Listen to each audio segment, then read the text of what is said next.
Hey Adam, I give you the sunny Forrest, your new solar system. I made this laminated diagram schematic just so that you can have it, and you can also just provide it to anyone servicing the vehicle if you take it out in California or wherever else you're at in Bluff. But I'll just run you real quick through the components and how this baby works. So you know the solar part, that's set up outside down there. Runs through that liquid tight tubing, pops into the side of your camper, and runs all the way down into here.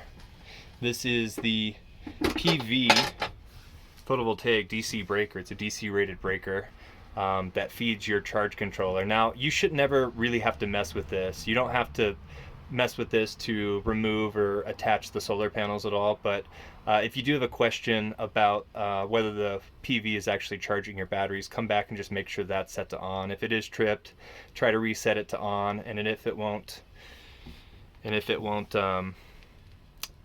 take, then you may have a bad breaker, so we could look at that. But you really should never have to mess with this, to be honest. And if you want to see if your batteries are charging, just come look back here. If you don't want to look at the microcontroller battery monitor Bluetooth app, you can see what stage of charge this is in. Bulk is for, like, I think it's about up from 0 to 75%. It's a little higher charge just to get up to speed, and it starts to slow down at absorption. And then float just is the charge level that tops your batteries off so that they remain full while your DC's pulled in. From there, that charge controller charges your batteries. Your batteries come back onto these terminals. Here's your positive terminal, and the negative bus terminals are over there. This is the battery kill switch, so that will disconnect. It's a 300 amp switch, so it'll actually disconnect your batteries safely. So just throw that if ever you have any issues with the batteries or need to service them, or if someone else is servicing them, make sure that's set to off. From there, the batteries feed the inverter, positive and negative side.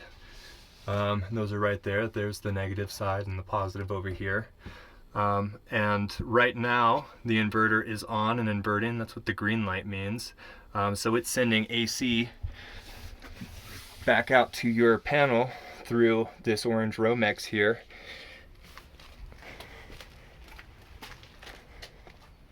Which ends up at your panel right here on your solar main.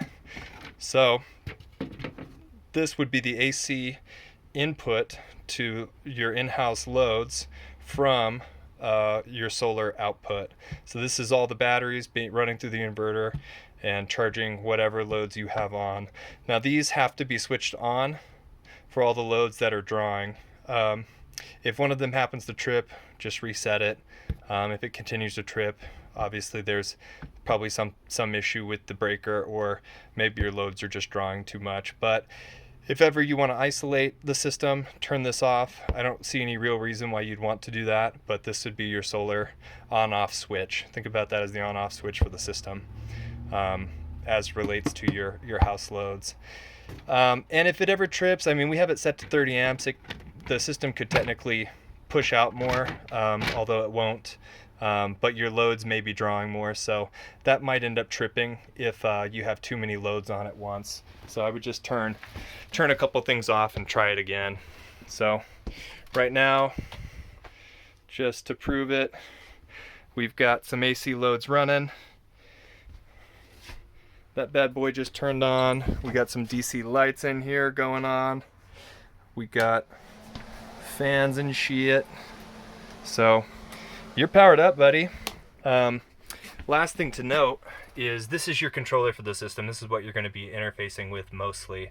I'm going to leave that schematic with your manuals. You do want to familiarize yourself with those, because you'll want to watch this and monitor it and tweak it as you get familiar with how your loads interact with your PV system. So do familiarize yourself with that.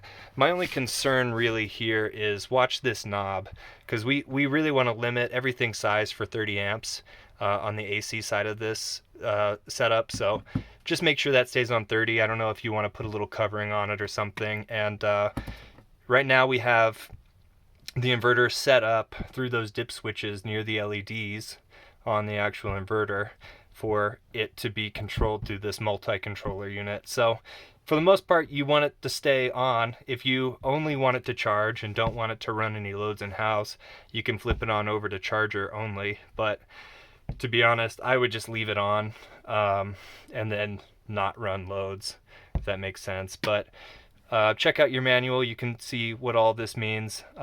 This is battery charging. Overload is a situation where the system's being taxed. Low battery means your loads are probably going to turn off because the battery's getting low, and temperature is another kind of operational warning. If your batteries get too hot, you'll probably see that guy turn on, in which case if overload or temperature turn on, I would just turn the system off. Let things cool down, maybe let the batteries charge a little bit, etc. And you've got Bluetooth functionality for this guy. Right now you're running at 13.4 volts, 7 amps coming off those batteries, about 95 watts, so using about 95 watts of power right now, even with just lights and television on, so not too bad. But these are going to be your best friend. I'm going to leave them with the schematic, and give me a shout if you got any questions. Have fun, buddy.